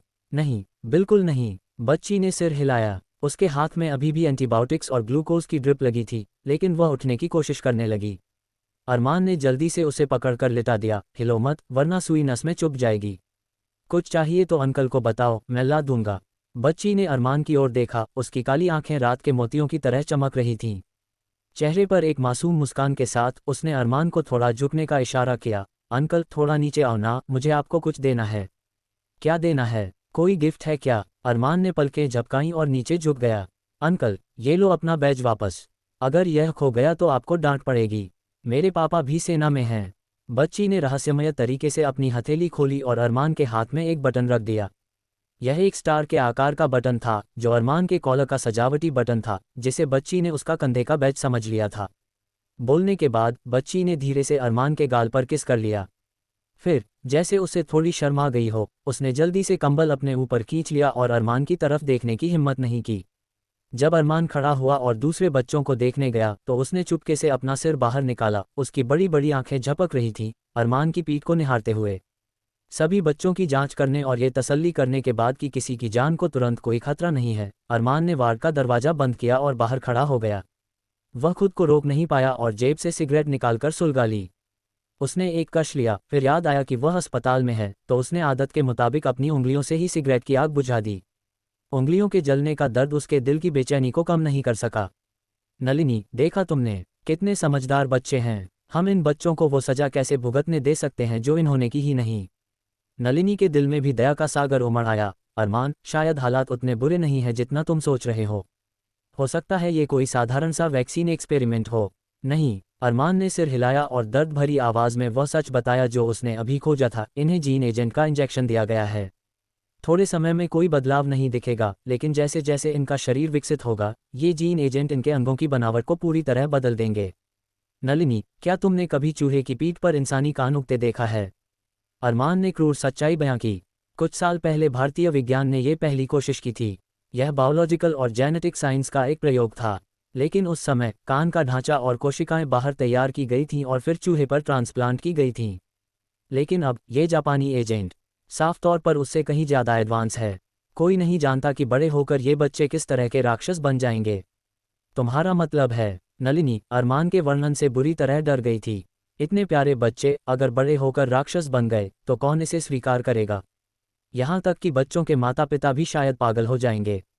वो छोटे शैतान ऐसे प्रयोग क्यों कर रहे हैं? क्या वे सब के सब साइको हैं? नलिनी गुस्से से चीख पड़ी।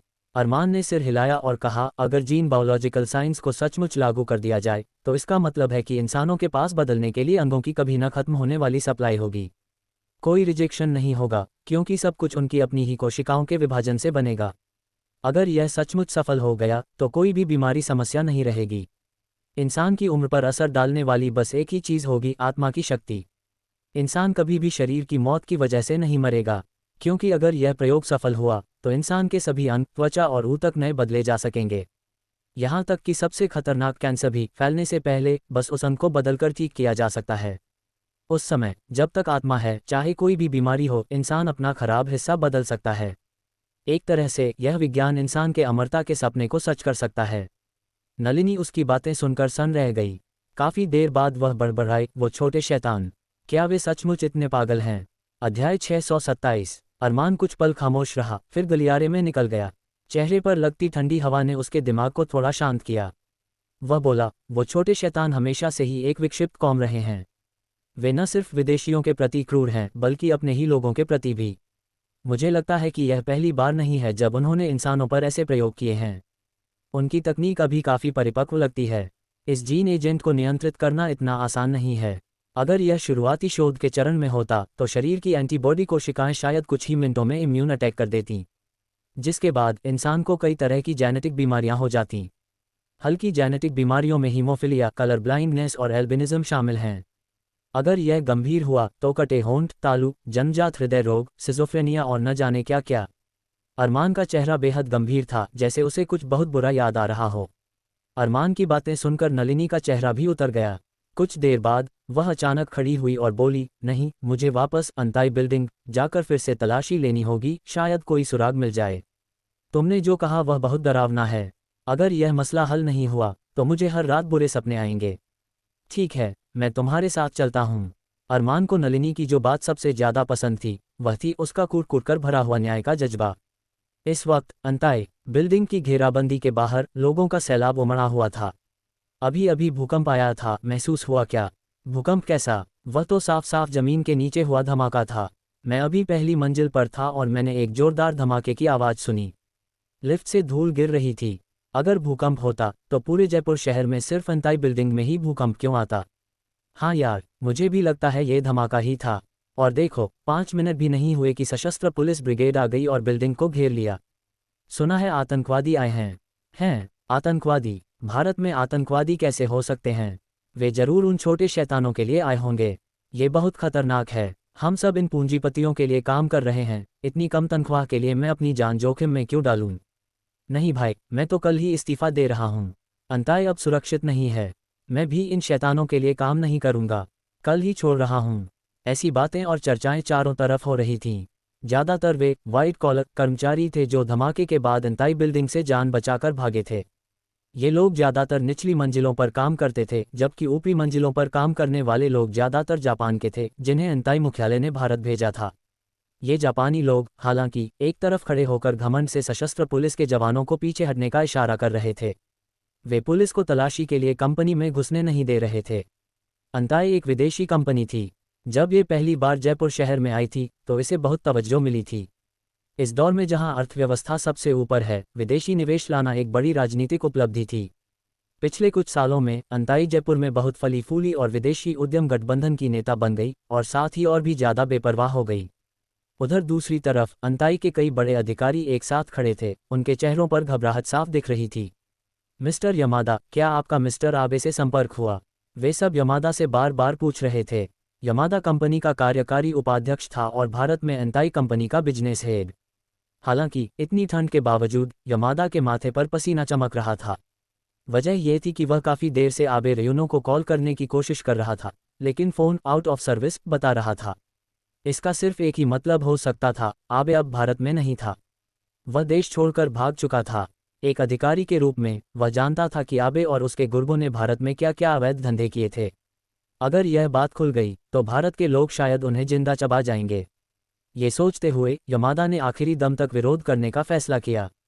वह घूमा और गंभीर चेहरा बनाकर सबसे बोला, मैं मिस्टर आबे तक नहीं पहुंच पा रहा हूं। हो सकता है अभी हुए धमाके में मिस्टर आबे के साथ कोई हादसा हो गया हो। भारत में हुए ऐसे अत्याचार को लेकर मैंने ग्रुप कंपनी की ओर से हमारे जापानी दूतावास को सूचित कर दिया है और मांग की है कि भारत सरकार मुजरिमों को हमारे हवाले करे।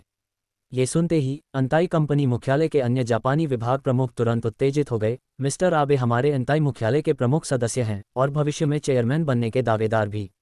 भारत में उनके साथ हादसा, ये बर्दाश्त के बाहर है। हमें एकजुट होकर दूतावास पर दबाव बनाना होगा। ये जापानी लोग सच्चाई से पूरी तरह अनजान थे, अंधेरे में थे और अभी भी यही सोच रहे थे कि भारत की कानून व्यवस्था बहुत खराब है, जिसने आतंकवादियों को घुसने दिया। लेकिन उन्होंने ध्यान नहीं दिया कि यमादा पेट दर्द का बहाना बनाकर चुपके से वहां से खिसक चुका था। मेयर का कार्यालय, लीडर लूथरा, अंताई के जापानी लोग हंगामा खड़ा कर रहे हैं। आपका क्या ख्याल है? पुलिस कमिश्नर भी यह खबर सुनकर सन रह गए। उन्हें लगा कि ये छोटे शैतान शायद पागल हो गए हैं, उल्टा चोर कोतवाल को डांटे। लेकिन सोचने के बाद उन्होंने अपने वरिष्ठों को रिपोर्ट करने का फैसला किया। उन्हें नहीं पता था कि इस घटना के बाद म्यूनिसिपल पार्टी कमेटी के सेक्रेटरी हर्ष लूथरा अपनी कुर्सी बचा पाएंगे या नहीं। लेकिन उनकी खुद की पुलिस कमिश्नर की कुर्सी जरूर खतरे में थी। अब वे बस अपनी गलतियों को सुधारना चाहते थे और शायद इज्जत के साथ रिटायर हो सकें। वरना हर्ष लूथरा के पीछे तो लूथरा परिवार का हाथ है, उनका कुछ नहीं बिगड़ेगा, लेकिन बलि का बकरा तो वही बनेंगे। वो छोटे शैतान, उनमें अभी भी हंगामा करने की हिम्मत है। सेक्रेटरी हर्ष लूथरा को भी ये सुनकर विश्वास नहीं हुआ। क्या उन शैतानों का दिमाग खराब हो गया है? लेकिन जल्द ही उनका गुस्सा फूट पड़ा। क्या उन शैतानों को सचमुच लगता है कि वह मिट्टी के बने हैं, उनके इलाके में जघन्य अपराध कर रहे हैं और ऊपर से हंगामा भी? क्या उन्हें लगता है कि सेक्रेटरी हर्ष लूथरा लोगों को मरवा नहीं सकता? तुम रुको, मैं खुद देखता हूँ। अपने आदमियों से कहो कि एंताई बिल्डिंग को पूरी तरह घेर लें। उन शैतानों में से एक भी बाहर नहीं जाना चाहिए। सेक्रेटरी लूथरा ने फ़ोन पटका और ड्राइवर को अपनी ऑडी निकालने का आदेश दिया। 10 मिनट बाद मेयर की काली ऑडी बेरोक-टोक एंताई बिल्डिंग पहुंची। जैसे ही सेक्रेटरी लूथरा मौके पर पहुंचे, पुलिस कमिश्नर खुराना दौड़ते हुए आए। लीडर लूथरा। जब उन जापानी लोगों ने सेक्रेटरी लूथरा को देखा तो 50 साल का एक तोंद वाला जापानी आदमी भी गंभीर चेहरा बनाए उनकी ओर आया। वह यामामुरा ओनो था, ग्रेटर भारत क्षेत्र के लिए एंताई का जनरल सेल्स रिप्रेजेंटेटिव। आबे और यमादा के बाद वह एंताई बिल्डिंग में तीसरे नंबर का सबसे बड़ा अधिकारी था। अभी अभी यमादा ने कहा था कि वह वॉशरूम जा रहा है और वापस नहीं आया, इसलिए उसे एंताई के 200 जापानी कर्मचारियों का प्रतिनिधित्व करते हुए भारत सरकार से निपटना पड़ रहा था। यामामुरा ओनो ने सेक्रेटरी लूथरा की ओर देखा और बहुत ही टूटी फूटी हिंदी में कहा, लीडर लूथरा, मुझे उम्मीद है कि आप मुझे कोई स्पष्टीकरण देंगे, वरना मैं भारत में मौजूद सभी जापानी कंपनियों से संपर्क करूंगा कि वे अपना निवेश वापस ले लें। सेक्रेटरी लूथरा कुछ नहीं बोले, बस आंखें फाड़कर यामामुरा ओनो को घूरते रहे। उनकी कनपटी की नसें फड़क रही थीं और वे फटने की कगार पर थे। साला छोटा शैतान, मुझसे जवाब मांग रहा है। जवाब तो मैं तेरी। अध्याय 628। यामामुरा ओनो ने देखा कि सेक्रेटरी लूथरा ने कोई जवाब नहीं दिया और सोचा कि वे फिर किसी बहाने से टालना चाहते हैं। उसका चेहरा और भी काला पड़ गया और उसकी छोटी आंखों में कत्ल का इरादा चमकने लगा। आपके जयपुर शहर में इतना भयानक धमाका हुआ, वह भी हमारी एंताई बिल्डिंग के ठीक अंदर। क्या आप जानते हैं हमारा कितना नुकसान हुआ है? इतने सारे रिसर्चर और रिसर्च का सारा सामान सब अंदर दफन हो गया। आप मुझे इसका क्या जवाब देंगे? सेक्रेटरी हर्ष लूथरा को इन बातों पर इतनी हंसी आई कि उन्होंने हाथ हिलाया और अपने बगल में खड़े पुलिस कमिश्नर खुराना से कहा, इस आदमी को पुलिस स्टेशन ले जाओ और आराम से इस समस्या से निपटो। यामामुरा ओनो कई सालों से भारत में था और यहाँ की अफसरशाही के नियम जानता था। कोई भी मामला जिसे कोई नेता आराम से सुलझाने की बात कहता है, उसका मतलब है कि वह इस जन्म में तो कभी नहीं सुलझेगा। वह तुरंत चिल्लाया, बाका, क्या आप भारत सरकार के अधिकारी विदेशी निवेशकों के साथ ऐसा व्यवहार करते हैं जो आपके देश के आर्थिक निर्माण में मदद करते हैं? जब सेक्रेटरी लूथरा ने यह सुना तो उनकी आंखों में खून उतर आया। ये छोटा शैतान उन्हें विदेशी व्यापारियों के नाम पर धमका रहा था। भारत की मौजूदा आर्थिक स्थिति बहुत अच्छी नहीं थी, काफ़ी हद तक इसलिए क्योंकि बहुत सारे विदेशी व्यापारी थे, जिससे घरेलू उद्यम तेजी से विकसित नहीं हो पा रहे थे और विदेशी व्यापारियों के खिलाफ उनमें पर्याप्त प्रतिस्पर्धा की कमी थी। देश पहले ही अपने उद्योगों को सहारा देने की तैयारी कर रहा था और इन छोटे शैतानों के अच्छे दिन खत्म होने वाले थे। लेकिन अब ये छोटा शैतान अभी भी उन्हें विदेशी व्यापारियों का डर दिखा रहा था। हालांकि इससे पहले कि सेक्रेटरी लूथरा कुछ बोल पाते, अचानक एक आवाज़ गूंजी, ए छोटे शैतान, ज़्यादा हवा में मत उड़। तू दावा करता है कि तू हमारे देश के निर्माण में मदद करता है। अगर तू यहाँ पैसे नहीं कमा रहा होता तो क्या तू हमारे भारत आता भी? और वैसे भी हमारे देश का निर्माण हम भारतीयों ने खुद किया है। इसमें तुम्हारे उस छोटे से जापान का क्या लेना देना? बिल्कुल सही कहा, भाड़ में जा छोटे शैतान, मैं नौकरी छोड़ रहा हूँ। तुरंत ही एंताई के कई पूर्व कर्मचारियों ने अपने आईडी कार्ड यामामुरा ओनो के मुंह पर दे मारे। यामामुरा ओनो का चेहरा बदसूरत हो गया और वह दहाड़ा, तुम सब भारतीय सुअर, तुम्हें बस मोटी तनख्वाह और आसान काम चाहिए। हमारी जापानी कंपनियों को तुम जैसे आलसी सुअरों की जरूरत नहीं है। वैसे भी भारत में सुअरों की कमी नहीं है। जैसे ही मैं भर्ती का नोटिस निकालूंगा, हमारे लिए काम करने के लिए सुअरों की लाइन लग जाएगी। एक पल में जो भीड़ शोर मचा रही थी वह एकदम खामोश हो गई। बेशक भारत में ऐसे कई लोग थे जो लालची थे और थोड़े से फायदे के लिए अपने पूर्वजों को भी बेच सकते थे। उन लोगों को परवाह नहीं थी कि वे किसके लिए काम करते हैं, जब तक कि वे पैसा कमा सकें। कभी कभी वे सारी नैतिकता ताक पर रख देते थे, यहाँ तक कि दोस्तों, रिश्तेदारों और देशवासियों को भी धोखा देते थे। कुछ समय पहले दक्षिण कोरिया में ऐसी भूमिगत खाने की दुकानें पकड़ी गई थी जहां स्थानीय कोरियाई लोगों का आना मना था, लेकिन चीनी भारतीय टूर समूहों को जमकर भर्ती किया जाता था। बाद में पता चला कि वे दुकानें कचरा खाना और एक्सपायर्ड खाना बेचती थीं। उस समय इंटरनेट पर बहुत गुस्सा था और लोग कोरियाई लोगों को कचरा कह रहे थे। लेकिन जब सच्चाई सामने आई तो वह चौंकाने वाली थी, क्योंकि यह खुद देशवासी थे जो अपने ही लोगों को धोखा दे रहे थे। वे स्थानीय लोगों के साथ मिलकर अपने ही हमवतन लोगों को लूट रहे थे। ऐसे लोग इंसान कहलाने के लायक नहीं हैं। हालांकि ठीक उसी वक्त एक अधेड़ उम्र का आदमी, जिसने सोने के फ्रेम वाला चश्मा और सूट पहना था और काफी पढ़ा लिखा लग रहा था, बाहर आया। जैसे ही यह आदमी दिखा, सबने उसे नफरत से देखा, क्योंकि जो लोग इस आदमी को जानते थे उन्हें पता था कि उसका उपनाम दूसरा शैतान था।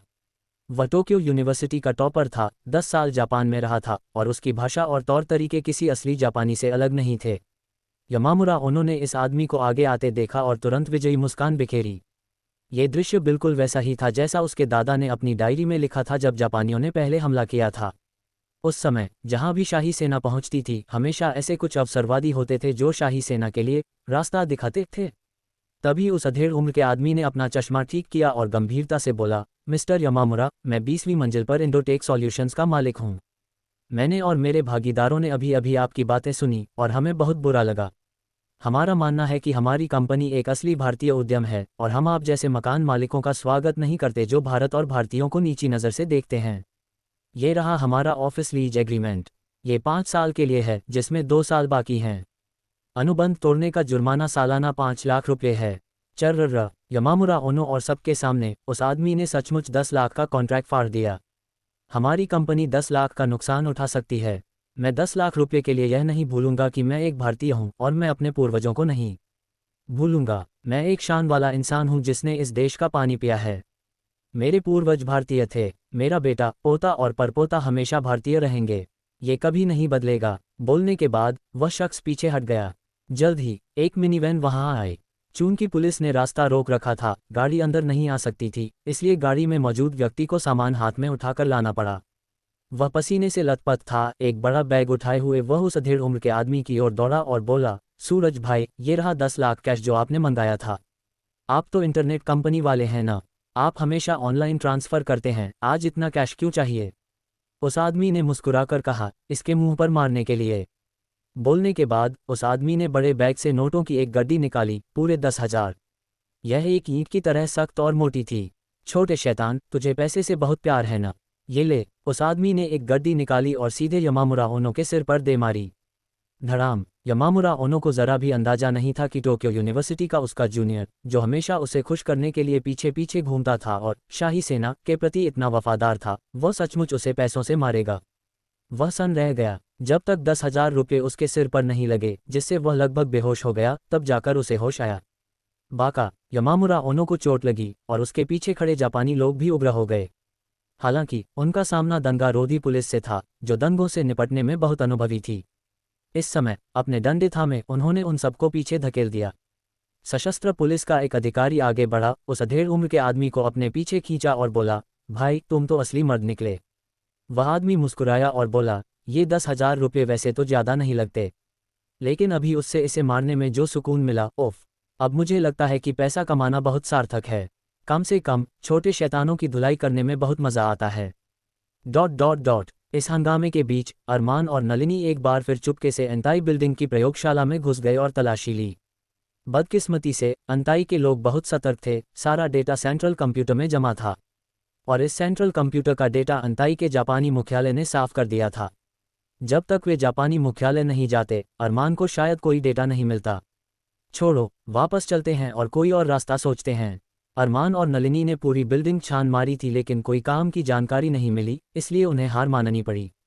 हालांकि जैसे ही अरमान और नलिनी सशस्त्र पुलिस ब्रिगेड वापस लौटे, कमरे में घुसते ही उन 5 पुलिस वालों के अलावा जो उनके साथ मिशन पर गए थे, वहां 2 और लोग मौजूद थे। एक अधेड़ उम्र का आदमी और एक जवान। एक ने लेफ्टिनेंट कर्नल का रैंक पहना था और दूसरे ने कैप्टन का। कैप्टन, नलिनी, ये दोनों लोग आपको ढूंढ रहे हैं। तभी वह लेफ्टिनेंट कर्नल अचानक खड़ा हुआ, अरमान के पास से गुजरा और ठंडी नज़रों से अरमान को देखते हुए बोला, क्या तुम अरमान रयजादा हो? अरमान की आंखें थोड़ी सी कुड़ी, मुझसे कोई काम है क्या? लेफ्टिनेंट कर्नल बोला, मास्टर राजेंद्र तुमसे मिलना चाहते हैं, मेरे साथ राजधानी चलो। इस आदमी का लहजा ऐसा था जैसे कोई अफसर अपने मातहत को हुक्म दे रहा हो, जिसमें नानुक की कोई गुंजाइश न हो। अरमान के होठों पर एक मुस्कान खेल गई। मास्टर राजेंद्र, आरव चौधरी के दादा राजेंद्र चौधरी। अरमान को मास्टर राजेंद्र का नाम लेते सुन लेफ्टिनेंट कर्नल का चेहरा बदल गया और वह कैप्टन आगे लपका अरमान को थप्पड़ मारने के लिए हाथ उठाया। अरमान की आंखों में एक सर्द चमक कौंधी और वह अचानक घूमा। धड़ाम की आवाज के साथ उसने कैप्टन के पेट में लात जमा दी। कैप्टन पीछे की ओर उड़ता हुआ गया और धप से जमीन पर जा गिरा। अध्याय 629। तुम अरमान, तुम। कैप्टन ने अपना पेट पकड़ लिया। थोड़ी देर खांसता रहा। दर्द से उसके चेहरे की नसें तन गईं। उसने अरमान को घूरा, उसकी आंखों से जैसे आग बरस रही थी। मास्टर राजेंद्र के गार्ड में इतने समय तक सेवा देने के बाद वे हमेशा वही होते थे जो मिशन पर लोगों को गिरफ्तार करते थे और पीटते थे। उन्हें कभी ऐसा सबक नहीं सिखाया गया था। कैप्टन काफी देर तक जमीन पर हौंफता रहा, फिर बड़ी मुश्किल से रेंग कर खड़ा हो पाया। उसने हाथ से अपने मुंह का कोना पोंछा। अरमान की लात से उसके पेट का एसिड बाहर आ गया था। उसे लगा जैसे वह अपनी पिट भी उल्टी कर देगा। अरमान रायजादा। लेफ्टिनेंट कर्नल ने अपने मातहत की ओर देखा। उसका पीला चेहरा देखकर समझ गया कि उसे अंदरूनी चोटें आई हैं। उसका चेहरा तुरंत काला पड़ गया। बिना किसी चेतावनी के लेफ्टिनेंट कर्नल से कत्ल की एक लहर निकली। उसने अचानक अपना बायां हाथ उठाया और अपनी कोहनी से अरमान की कनपटी पर वार किया। अरमान की आंखें सिकुड़ गईं और कत्ल की एक चमक फूट पड़ी। वह मोर्चे पर देश और लोगों के लिए अपनी जान जोखिम में डाल रहा था, गोलियों का सामना कर रहा था, आबे परिवार की धमकियां झेल रहा था, लोगों को बचा रहा था। और यहाँ उसकी पीठ में छुरा घोंपा जा रहा था। उसका दिल बहुत पहले ही ज्वालामुखी की तरह फट चुका था, नियंत्रण से बाहर। एक पल में अरमान दाईं ओर हट गया। उसकी उंगलियों पर प्राण शक्ति का एक अंश पहाड़ और नदी मुद्रा में सिमट गया। धड़ाम। लेफ्टिनेंट कर्नल को लगा कि उसकी कोहनी अरमान की उंगली से टकराई है, लेकिन ऐसा लगा जैसे उसने किसी दीवार पर टक्कर मारी हो। फिर उसकी कोहनी, जिसकी हड्डियां स्टील जैसी सख्त थीं, उसे अचानक एक जबरदस्त ताकत महसूस हुई, जैसे किसी ने हथौड़े से जोरदार वार किया हो। दर्द की एक भयानक लहर उसकी कोहनी से उठी। चटाक। उसने अविश्वास से अपनी कोहनी को देखा। उस तीव्र दर्द के बीच उसे महसूस हुआ कि उसकी सबसे सख्त कोहनी की हड्डी, जो पत्थरों को भी आसानी से तोड़ सकती थी, अब टूटने लगी थी। और अगले ही पल उसके ध्यान भटकते ही एक बिजली जैसी तेज विप किक एक धमाके के साथ उसके पेट पर पड़ी। उफ। खों खों खों। कर्नल का ऊपरी शरीर अपने आप नीचे झुक गया, एक झींगे की तरह मुड़ गया। उसके पैर अनजाने में पीछे हटे जब तक कि वह दीवार से टकराकर रुक नहीं गया। उसका चेहरा तुरंत लाल हो गया, पेट में मरोड़ उठने लगे और उसने पेट दर्द सहते हुए खुद को सीधा खड़ा करने की कोशिश की। ये देखते हुए कि तुम एक भारतीय सैनिक हो, तुम देश के लिए सीमा की रक्षा करते हो और भले ही तुम्हारी कोई खास उपलब्धि न हो, तुमने मेहनत की है। मैंने तुम्हारी नाभि चक्र को बेकार नहीं किया। अरमान ने उसे ठंडेपन से देखा और कहा, आत्मजागृति स्तर का एक कचरा मुझ पर हाथ उठाने की हिम्मत करता है। यहाँ तक कि blue sword special forces brigade का चीफ इंस्ट्रक्टर मेजर रोशन भी यहाँ मुझसे तमीज से पेश आता और मुझे हुक्म देने की जुर्रत नहीं करता। Blue sword special forces brigade chief instructor major Roshan. इतने अनुभव के बावजूद नलिनी भी अरमान को दोबारा देखने से खुद को रोक नहीं पाए। मेजर रोशन मिलिट्री रीजन के टॉप मास्टर थे, जिन्हें मजाक में इंडियन बैटल सोल कहा जाता था। चाहे वह कॉम्बैट हो, हथियारों का इस्तेमाल, जासूसी या रणनीतिक और सामरिक आकलन, वे मिलिट्री में एक दिग्गज हस्ती थे। नलिनी के पीछे खड़े जयपुर सशस्त्र पुलिस ब्रिगेड के कुछ जवान भी अरमान को ऐसे देख रहे थे जैसे वह कोई भगवान हो। उन्हें उम्मीद नहीं थी कि यह नौजवान, जो उनके साथ लड़ा था, ऐसा बैकग्राउंड रखता होगा। सबके चेहरों के बदलते भावों को नज़रअंदाज करते हुए अरमान ने लेफ्टिनेंट कर्नल की ओर देखा और कहा, जबरदस्ती मत करो। उल्टी कर लोगे तो बेहतर महसूस होगा, वरना अगर रोके रखोगे तो अंदरूनी चोटें और बिगड़ जाएंगी।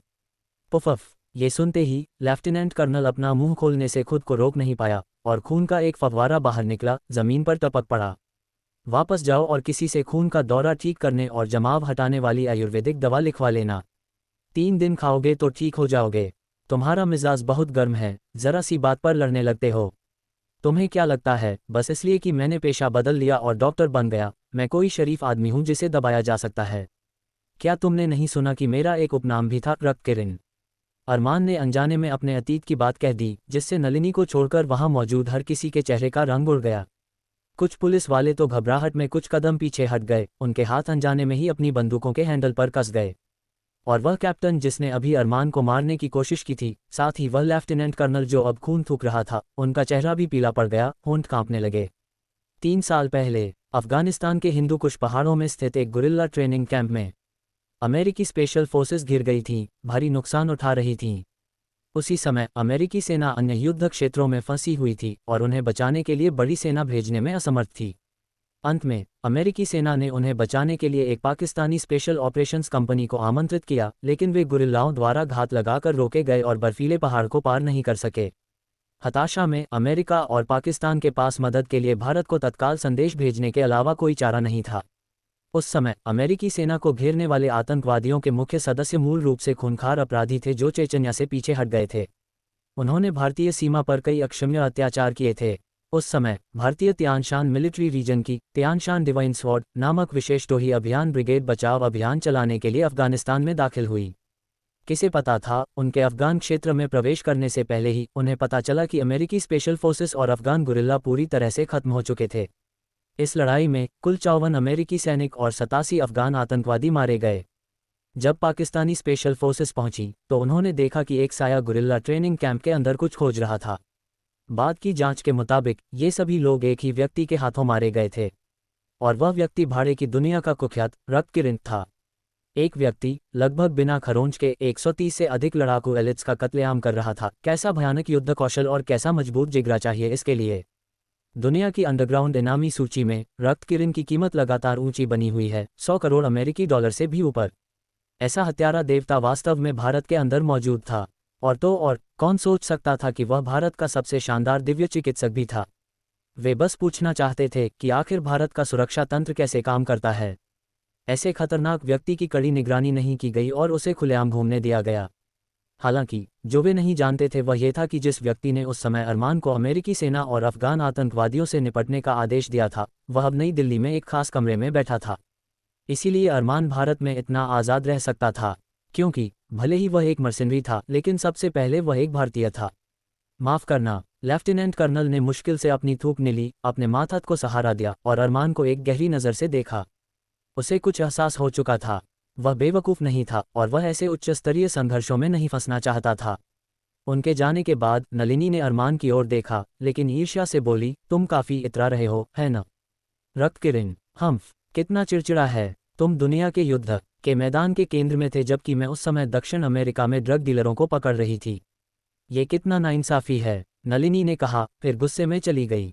वह खुद से बड़बड़ाई कि अगर मिस राठौर उस समय अफगानिस्तान में होती तो शायद उन्हें भी ब्लड फीनिक्स जैसा कोई नाम मिल जाता। सुनने में कितना कूल लगता ना। अध्याय 630। नलिनी के जाने के बाद कमरे में बचे कुछ सैनिक अरमान से ज़्यादा परिचित नहीं थे। मूल रूप से उन्हें कोई दबाव महसूस नहीं हुआ था, क्योंकि वे साथी थे जिन्होंने साथ लड़ाई लड़ी थी। लेकिन अभी अभी ऐसी धमाकेदार गपशप सुनने के बाद कि यह आदमी दरअसल भाड़े की दुनिया का सबसे पागल रक्त किरण है, जिसके बारे में अफवाह है कि वह बिना पलक झपकाए मार डालता है। इतने करीब एक ही कमरे में होना, अगर उसका दिमाग फिर गया तो शायद वे मिनटों में खत्म हो जाएंगे। हालांकि जब यह आदमी गुस्से में नहीं था तो वह काफ़ी सौम्य और सभ्य लग रहा था। ये कल्पना करना वाकई मुश्किल था कि जब वह पागल होकर मारता होगा तो कैसा दिखता होगा। बाकी लोग खामोश रहे, चुपचाप सिर झुकाकर अपनी पिस्तौल साफ करने लगे। अरमान कुछ देर कमरे में बैठा रहा और ये देखकर कि अंधेरा हो रहा है, उसने विदा ली और घर लौट आया। रायजादा पुरानी हवेली। बड़े चाचा बलदेव, तीसरे चाचा जगदीश और पांचवें चाचा जयंत, सभी को आज दोपहर एंताई बिल्डिंग में हुए धमाके की सच्चाई अलग अलग स्रोतों से पता चल चुकी थी। जापानी कंपनी एंताई वास्तव में भारत में मानवीय प्रयोग कर रही थी। एंताई इतनी बड़ी कंपनी थी, एक world class multinational enterprise. Jaipur शहर की कई कंपनियों का उनके साथ लेन देन था और वे पैसा कमाने के लिए उन पर निर्भर थीं। इस बार जयपुर शहर में एक बड़ा भूचाल आने वाला था। बड़े भैया, हमारे रायजादा परिवार का एंताई के साथ कितना बिजनेस है। आप ये क्षेत्र संभालते हैं, आप जानते हैं कि अभी क्या समय है। आपको पूरी जांच करनी चाहिए। अगर हमारा परिवार अब पहल करता है, थोड़ा नुकसान उठाता है या जुर्माना भरता है, तो ये बाद में पूरे परिवार पर मुसीबत आने से बेहतर है, तीसरे चाचा जगदीश रायजादा ने चिंता से कहा। बड़े चाचा बलदेव रायजादा हाल ही में दवा के कारोबार में जाने पर विचार कर रहे थे और स्वाभाविक रूप से उनका एंताई फार्मास्यूटिकल के साथ काफ़ी लेन देन था, जो जयपुर शहर की सबसे बड़ी अंतर्राष्ट्रीय दवा कंपनी थी। तीसरे भाई, चिंता मत करो, हमारा केवल सामान्य व्यापारिक लेन देन है। इसके अलावा मैं उस दवा कारखाने को संभालने में व्यस्त रहा हूं जो विशाल चौहान ने अरमान को दिया था, इसलिए मुझे केवल एंताई के वितरकों से संपर्क करने का समय मिला। चिंता न करें, वह एक भारतीय है। उसका उस घटना से कोई लेना देना नहीं होना चाहिए, बड़े चाचा बलदेव ने कहा। उफ, यह अच्छा है बड़े भैया, आपको नहीं पता, जब मुझे आज फोन आया तो मैं पूरी तरह सन्न रह गया था। तीसरे चाचा जगदीश ने राहत की सांस ली। अगर रायजादा परिवार का अंताई के साथ गहरा व्यापारिक लेन देन होता तो जयपुर शहर में आए इस भूचाल से रायजादा परिवार पूरी तरह दब जाता, शायद कभी उबर नहीं पाता। जहां तक उनकी बात है, उन्हें शायद एक दशक पहले ही रिटायर होना पड़ता। तीसरे भाई, अब ऊपर से क्या मतलब है? प्रांतीय पार्टी समिति या केंद्र सरकार से कोई खबर? इन घटनाओं के बाद भारतीय दवा उद्योग में शायद लंबे समय तक उथल पुथल रहेगी। घरेलू दवा कंपनियों को शायद समर्थन मिलेगा। हमारे परिवार के लिए इसमें फायदे होने चाहिए। पांचवें चाचा जयंत रायजादा ये सुनकर कि उनका परिवार इसमें शामिल नहीं है, कुछ खबरें जानने के लिए उत्सुक हो गए। तीसरे चाचा जगदीश ने सिगरेट जलाई, एक गहरा कश लिया और कहा, हर्ष लूथरा म्यूनिसिपल पार्टी कमेटी के सेक्रेटरी। शायद अब वह सेक्रेटरी नहीं रह पाएंगे। डिप्टी सेक्रेटरी लूथरा भी शायद लपेटे में आएंगे। मेयर अब बूढ़े हो चुके हैं और इस घटना के बाद वे शायद रिटायर हो जाएंगे। बाकी ये केंद्र सरकार और प्रांतीय समिति के विचारों पर निर्भर करता है।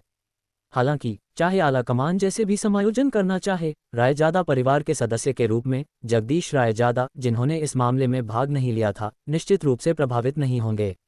इसके अलावा अरमान, जिसने इस मामले में बड़ा योगदान दिया, रायजादा परिवार का सदस्य है। अरमान खुद पहले से ही एक बहुत युवा आर्मी कर्नल है। विशेष कारणों से उसके लिए अपने जीवन काल में जनरल बनना शायद बहुत मुश्किल होगा। इसलिए इस श्रेय का फल शायद जगदीश को मिल सकता है। अभी अंदाज़ा मत लगाओ, जब अरमान वापस आएगा और हम उससे पूछेंगे तो पता चल जाएगा। बड़े चाचा बलदेव ने हाथ हिलाया और कहा, मेरे हिसाब से अरमान जल्द ही वापस आ जाना चाहिए। मैं दरवाजे पर जाकर देखता हूँ। साथ चलते हैं, साथ चलते हैं। मैंने उस लड़की अनया से सुना कि अरमान आज सुबह सुबह नलिनी को खोजने के लिए सशस्त्र पुलिस ब्रिगेड गया था। अब नलिनी को पहले ही अलग करके सुरक्षा दी गई है। मुझे लगता है कि अरमान ने भी इस ऑपरेशन में हिस्सा लिया होगा। तीसरे चाचा और पांचवें चाचा भी खड़े हो गए। आज की अफवाहें बस हर जगह उड़ रही थीं। अफवाह थी कि आज राष्ट्रीय सुरक्षा मंत्रालय की एक्शन टीम ने अंताई के high difficulty electronic defence system को तोड़ दिया, एक गैर मौजूद तीसरी भूमिगत मंजिल में घुसपैठ की और अंताई के राज खोज निकाले।